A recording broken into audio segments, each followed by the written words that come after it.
8th class mathematics chapter 1 rational numbers అకరణీయ సంఖ్యలు. Rational numbers అంటే లేదా అకరణీయ సంఖ్యలు అంటే a number which can be written in the form of p by q where p and q are integers. p and q are integers. It may be positive integer or negative integer. అంటే p and q రెండు కూడా పూర్ణ సంఖ్యలు అయినప్పుడు, అంటే ధన పూర్ణ సంఖ్య అయి ఉండొచ్చు లేదా రుణ పూర్ణ సంఖ్య అయినా అయి ఉండొచ్చు. And q is not equal to 0 అయినప్పుడు ఈ p by qని ఏమంటాం? అకరణీయ సంఖ్య అంటాం లేదా రేషనల్ నెంబర్ అంటాం. దీని యొక్క నిర్వచనం చెప్పాల్సి వస్తే p qలు రెండు కూడా పూర్ణ సంఖ్యలై q విలువ 0 కాకుండా ఉంటే కనుక p by q రూపంలో రాయగలిగినటువంటి సంఖ్యల్ని అకరణీయ సంఖ్యలు అంటారు. A number which can be written in the form of p by q where p and q are integers and q is not equal to 0 is called a rational number. 8th class mathematics, the first chapter, rational numbers, అకరణీయ సంఖ్యలు. ఇందులో example 1, find 3 by 7 plus minus 6 by 11 plus minus 8 by 21 plus 5 by 22.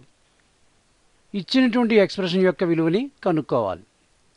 3 by 7 plus minus 6 by 11 plus minus 8 by 21 plus 5 by 22. This is the given expression and we have to find the value of this expression. దీని విలువ కనుక్కోవాలంటే మనం LCM కనుక్కోవాలి. Denominators యొక్క LCM కనుక్కోవాలి. అంటే 7, 11, 21, 22 వీటి యొక్క LCM కనుక్కోవాలి. 7, 11, 21 and 22. Let us take 7. 7 ones are 7, 11 let it be, 7 threes are 21, 22. Now we take 11. 11 ones are 11, 3 is there, let it be, 11 twos are 22. To find the LCM of these four numbers, we should multiply all these.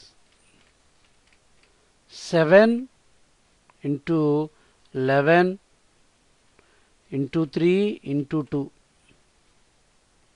This will be the LCM. 7 11s are 77 into 2 3s are 6. 6 into 77. 6 7s are 42. 4 is there. 6 7s are 42. 42 plus 4, 46. Therefore, the LCM of these four denominators is 462.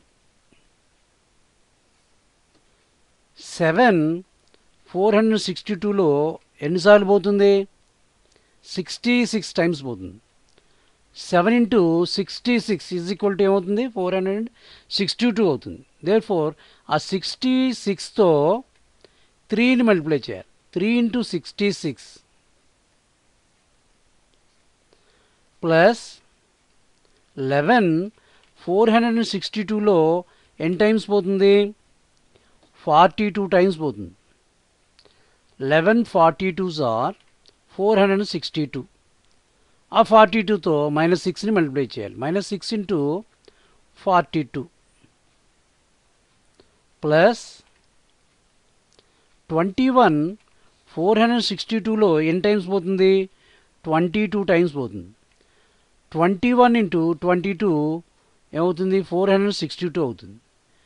కాబట్టి ఇక్కడ ఉన్నటువంటి -8తో 22ని multiply చేయాలి. తర్వాత 22 462లో ఎన్ని times పోతుంది? 21 times పోతుంది. 22 into 21 is equal to 462. కాబట్టి ఇక్కడ ఉన్నటువంటి ప్లస్ రాయాలి, ఇక్కడ ఉన్నటువంటి 5తో 21ని మల్టిప్లై చేయాలి. That is equal to 3 into 66 ఏమవుతుంది? 198 అవుతుంది. 198 ప్లస్ బ్రాకెట్లో మైనస్ ఉంది, 6 ఇంటూ 42 252 అవుతుంది. 252 ప్లస్ బ్రాకెట్లో మైనస్ ఉంది, 8 ఇంటూ 22 176 అవుతుంది మల్టిప్లై చేస్తే, ప్లస్ 5 ఇంటూ 21 105 అవుతుంది బై 462.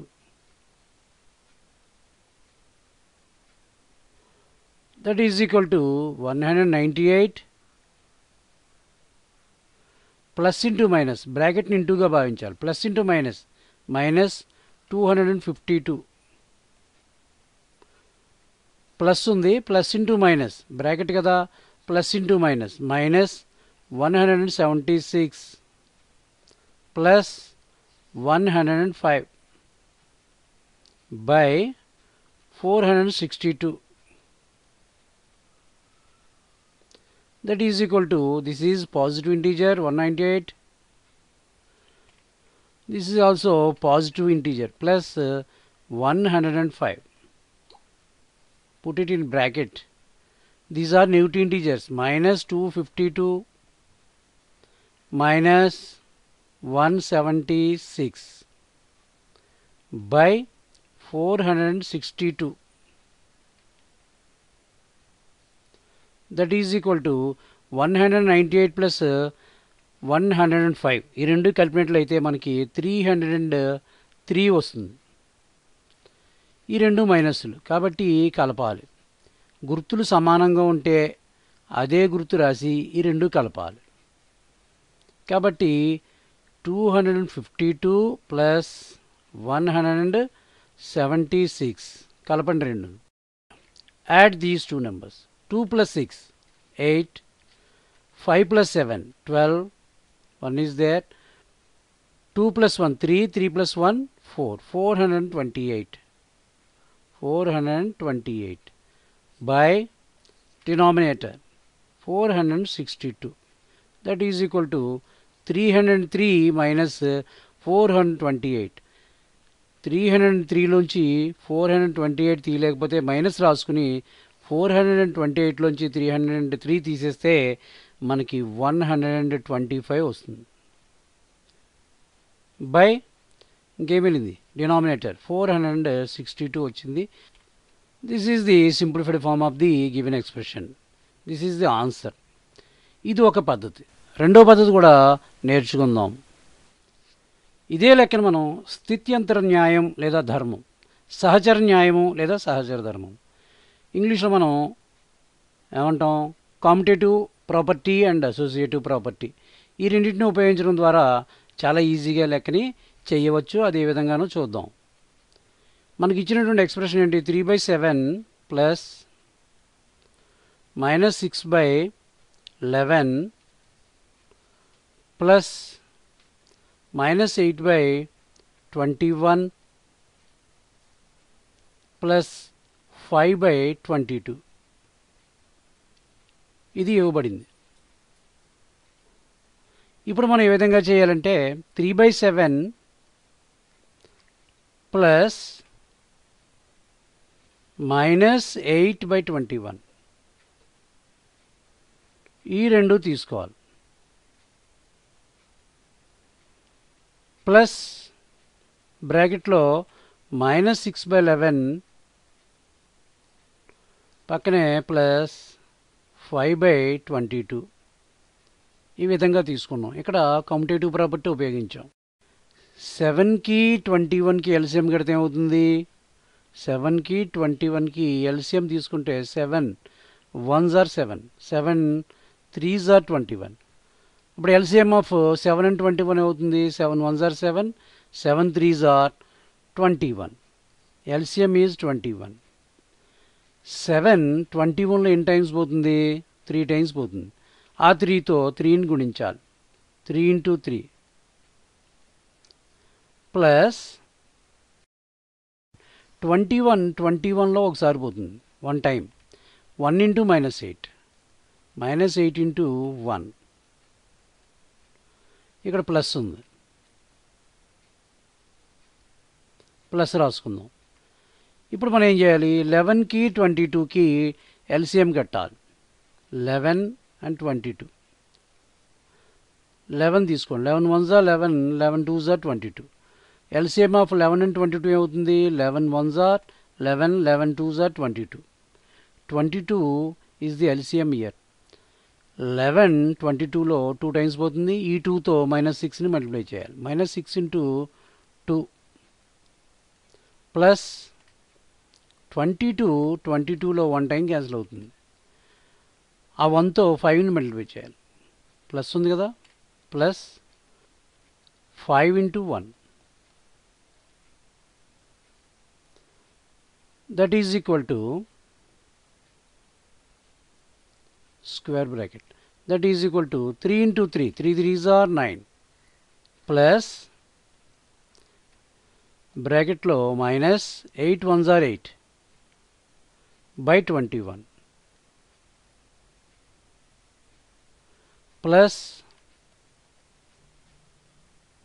minus ఉంది 6 2s are 12 plus 5 1s are 5 by 22.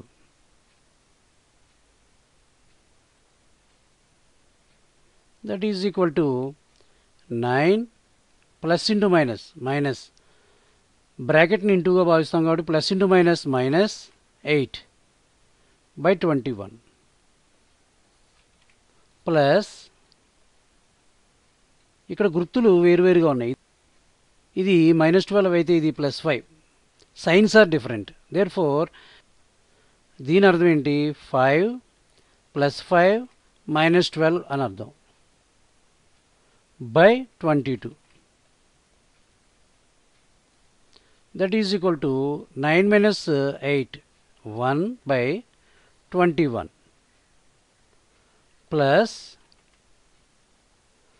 5 minus 12.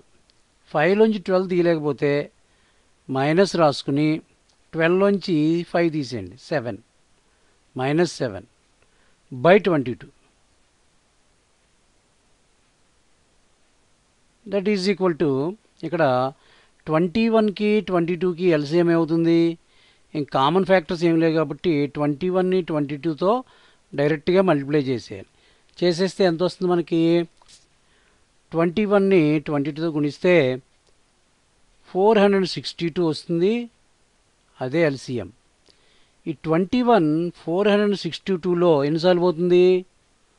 22 సార్లు పోతుంది. 21 into 22 ఏమవుతుంది? 462 అవుతుంది. ఈ 21 462లో 22 టైమ్స్ పోతుంది కాబట్టి ఈ 22తో ఈ 1ని మల్టిప్లై చేయాలి.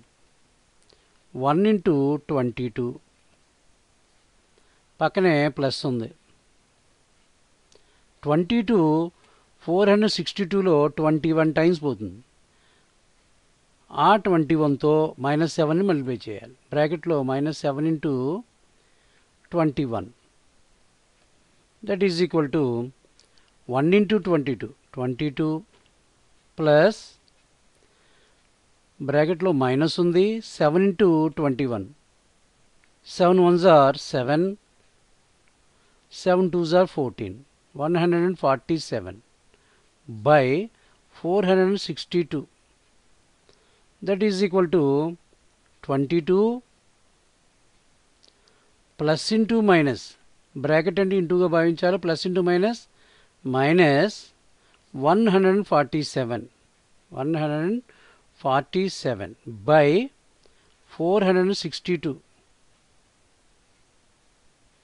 That is equal to 22 minus 147. 22లోంచి 147 తీయలేకపోతే minus రాసుకుని 147లో 22 తీయాలి. 147 మైనస్ 22 తీసేయండి. 7 minus 2 5, 4 minus 2 2, 1 is there, minus is also there, therefore the result is minus 125. This is numerator, by denominator is 462. This is the answer. The simplified form of the given expression is minus 125 by 462. మనం ముందు చేసినటువంటి LCM method కన్నా ఇప్పుడు చేసినటువంటి commutative property and associative property ఉపయోగించి చేసినటువంటి ఈ లెక్క చాలా ఈజీగా ఉంది. దాన్ని మనం గమనించాలి. ఈ లెక్కను మనం ఈ విధంగా అర్థం చేసుకోవాలి. ఎల్సిఎం మెథడ్ కన్నా commutative property and associative property ఉపయోగించి చేయడం చాలా ఈజీ.